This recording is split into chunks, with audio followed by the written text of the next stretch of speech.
Guys, what's going on? Welcome to Serial at Midnight. My name is Heath, and in this video, we are going to discuss Terminator: Dark Fate. This is the new Terminator movie. For those counting at home, it is the 6th entry in the Terminator franchise. That's not even counting all the other media, the Sarah Connor Chronicles TV show, the comics, the novels, just the movies. This is the 6th movie. And by all expectations, even by the law of diminishing returns, this movie should not be very good. And in fact, there's so many people who are already complaining about this movie on opening weekend. People who have not seen this movie complaining about how it's too many trips to the well and it's cookie cutter Hollywood. You can tell they haven't seen it because those are their talking points. I have seen this movie and I got to tell you guys, very, very impressed. I love Terminator.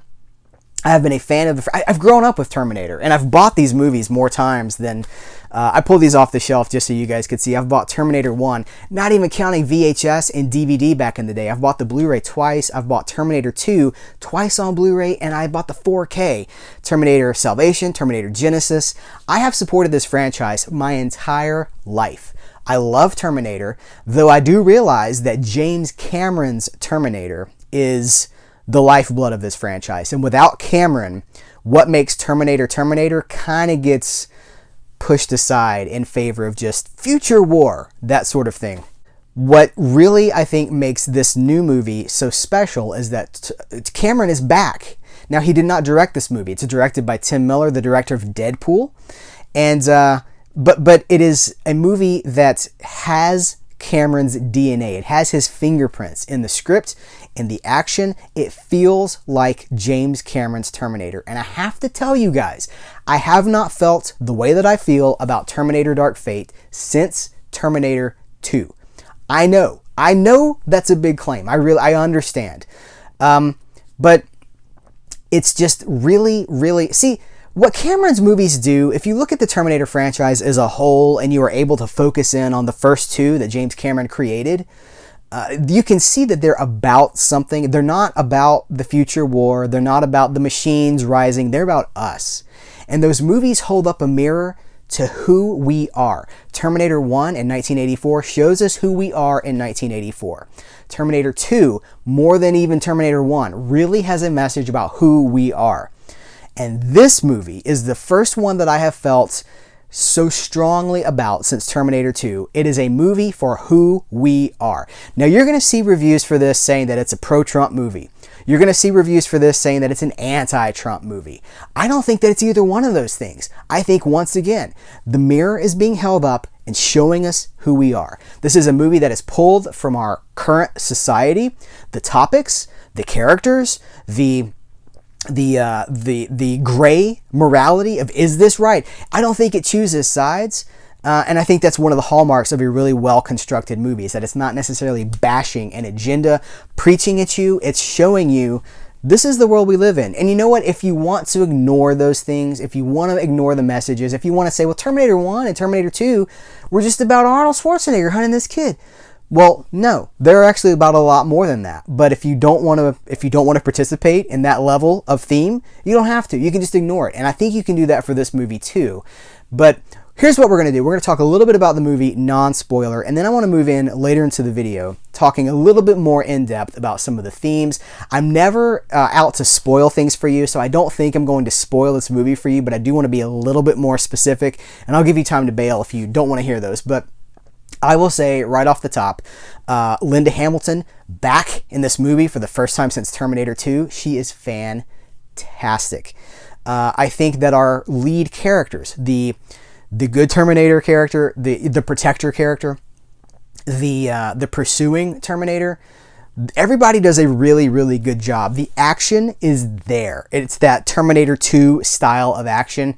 There is a lot of CG, but it doesn't necessarily feel like CG. I feel like it supports the story instead of becoming... I check out during high-speed, CGI fests. Like, even in movies like Avengers Endgame, when things just get too busy and there's too much battle going on, I just go away because I don't have a human point to connect with. And this movie, I did notice myself drifting a couple of times during a few chase sequences, but for the most part, I feel like it did a really good job of locking in. Tim Miller, the director, did a really good job of locking into why we're doing this, and it never really overshadowed the plot. Like Terminator 1 and Terminator 2, they have these big, there's the big truck chase, the big highway chase, the big factory thing, all that. They complement the action. They complement the themes. And so all these things are done, I think, very well. There are echoes. Terminator 1 and Terminator 2 are echoed in this movie. Not remade, not rehashed, but echoed. George Lucas did this famously or infamously, depending on your opinion, but George Lucas's movies have echoes. They have ripples. This event is echoed in this event, which is echoed in this event, and you can kind of trace them. They're variations on a theme. This movie does that really, really well. I feel you can see the homages, the structure beats that are there to pay tribute to the origins, to Terminator 1, Terminator 2. For the 6th movie in a franchise, as we were talking about, those echoes are very, very welcome because they're not in the other movies. You can tell that Cameron's not involved in those. This feels like Cameron. Everybody gets to do really good work in this movie.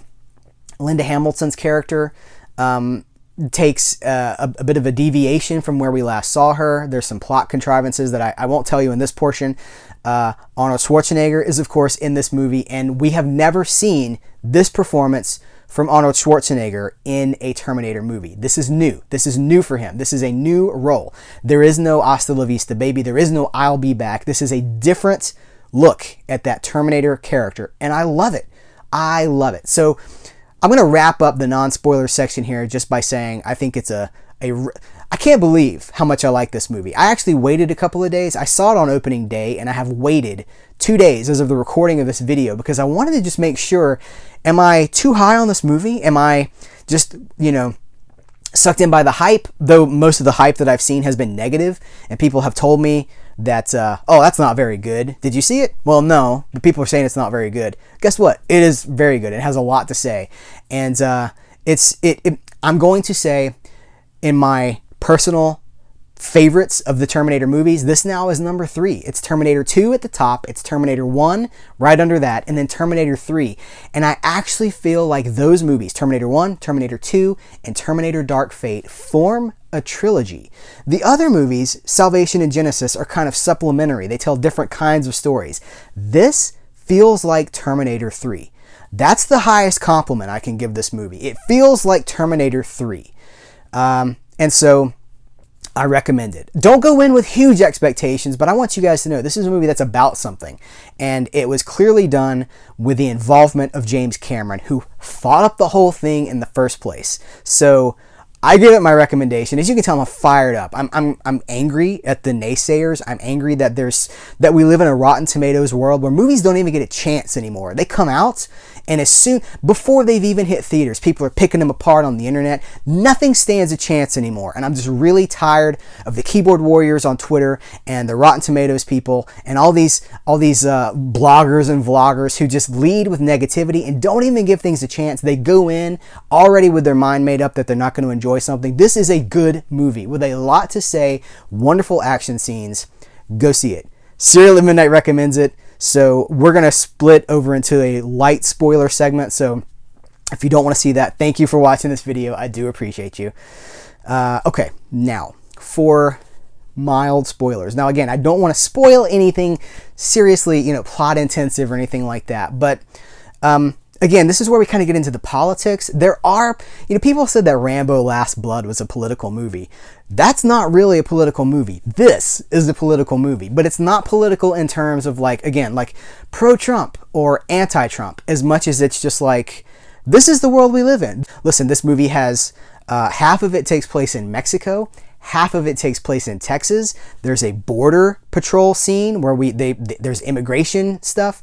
Again, not right, not wrong, not casting judgment on anything. It is. And guess what? That's where we are. We're living in a world where every time you turn on the news, they're talking about border control. They're talking about immigration. So again, it's not necessarily picking a side as much as just showing, holding that mirror up to where we are, what we're dealing with.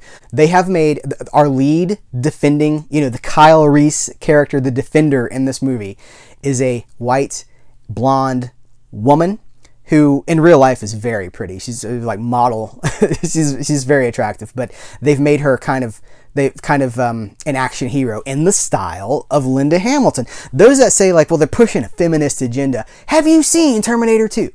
You don't get more feminist than that. And that is actually a really cool statement showing that, like, you know, the love of a mother for her child. Hey, I know a lot of women, Brie included, you know, the other half, 50% of Serial at Midnight, that watches Terminator 2 on Mother's Day because it is the most Mother's Day kind of a movie. It's what a woman will do for her child.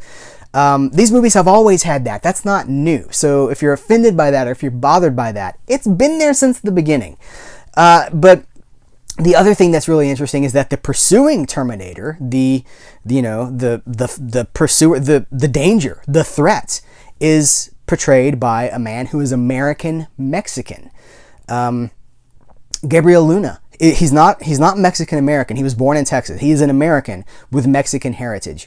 But that idea of a Mexican looking person pursuing the defender is the white person. I think there's some really interesting power dynamics there. And again, I don't think that Cameron or Tim Miller or any of the other people involved in the story are saying, well, Mexico bad, America good, or America bad, Mexico good. I don't think that's the point. I think the point is just to say, this is where we're at. This is the conflict that we're dealing with. There's stuff about jobs, a person losing their job to a machine. What? Again, pulled right from the headlines. It's like Law and Order, but Terminator style, ripped from the headlines. This is a movie that could not have been made 5 years ago, could not have been made 10 years ago. This is a movie for today. It feels immediate. It feels visceral and powerful. And if it is controversial, it's because we're living in controversial times. And it is showing us who we are and where we are at. Again, I don't think with judgment. I don't think with a preaching message. But we have not had that in a Terminator movie in a long, long time. Yes, we've had stuff about technology, but I really feel like Terminator has, since Cameron kind of stepped away and the other creators have run with Terminator, it really feels like it's mostly about the machines. It's about technology. It's about who are we in relation to artificial intelligence. This movie is all about humanity. Less about the machines, more about who we are and what our priorities are. And if that's ugly to you, if it's beautiful to you, that's because it's holding up a mirror. And I think that nuance that it does this with is actually really wonderful. I think it's to be commended. So I don't know. I really am surprised by this, and it really makes me mad when people are like, no, I'm not going to go see that because it's the 6th Terminator movie. I'm like, it's good. These movies have something to say and it needs your support. You know, now more than ever, if you're tired of superhero movies at the box office, if you're tired of, movies by committee, go see things that have an authorial voice, that have an auteur voice.